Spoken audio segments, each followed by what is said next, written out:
What is up, my future millionaires? We have trillions of dollars prepping to enter the crypto market through major institutions. Last Friday, I tweeted something to think about regarding the top companies that applied for a Bitcoin ETF.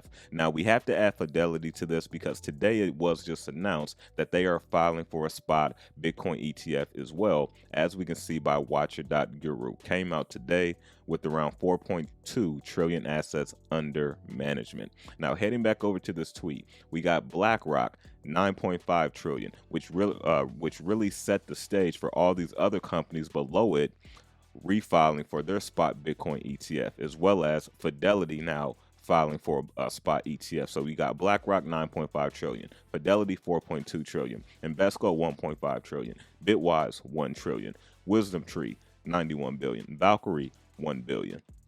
Now, however, I do want to say this: even though we have all of these large traditional institutional companies with large assets under management, that doesn't mean that all of this money is going to go directly into Bitcoin and Ethereum. All right, I do want to say that.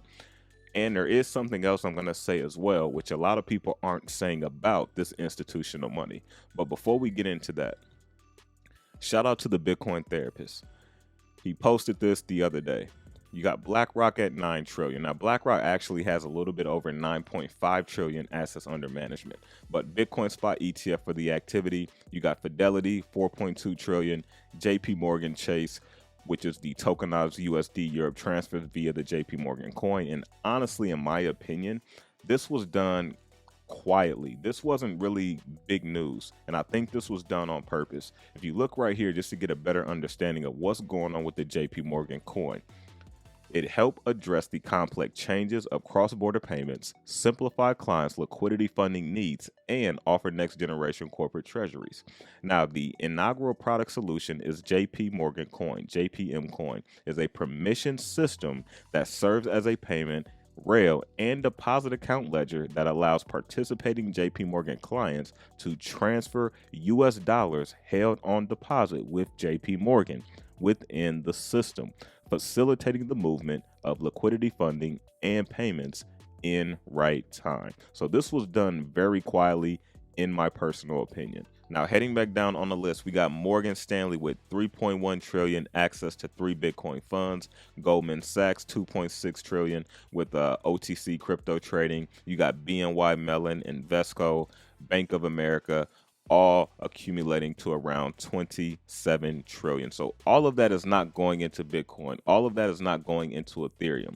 But what we need to be mindful of, what a lot of people aren't saying, with this institutional money, in the short term, is great for awareness, it's great for adoption, it's great to give people clarification, to let them know that, hey, crypto is here to stay. For the people like myself and you that's been in crypto, we know that crypto's here to stay, which is why we've been in it. But for the people that's still been on the fence, for the traditional people that's just stuck in the stock market, when they see these large institutions coming into crypto itself, this gives them that clarification, which over time will create that adoption that we're looking for. Now, this is what a lot of people aren't saying. The institutional money is good for that in the short term, but in the long term, it is bad for decentralization in crypto. Why do I say that? Because you have all these institutions that most of them are coming from the traditional fiat side, which is where we wanted to get away from. They now own most of the main crypto, Bitcoin, Ethereum, which now does what?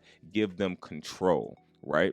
And crypto and blockchain was put here to give the people back control, to free us from the fiat system that is so corrupt. And so if we have these same people that we try to get away from the fiat system now coming into Bitcoin, how is that good for crypto, right? So in the short term, it's good for adoption, awareness, and giving people clarification that, hey, this is here to stay. But in the long term, it is bad for crypto, and I stand on that. Let me know what you think about that down in the comment section. But I do want to say, with these institutions coming into crypto, this is going to help us get to that next level. Now, as I said before, I don't think this is going to put us into the bull run this year in 2023. As I said, I do not see the peak of the bull run until 2025, and I see the bull run starting in 2024 after the Bitcoin halving.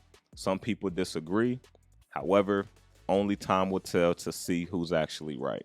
But I just wanted to make a quick video to let you guys know what is going on with the institutional money. What are my thoughts on institutional money coming into crypto? Again, I think it's great for awareness, it's great for adoption, but I think it is bad for decentralization in a long-term standpoint. So smash that like button, hit the subscribe button as well if you like what you saw and heard today, and I will catch you all on the next one.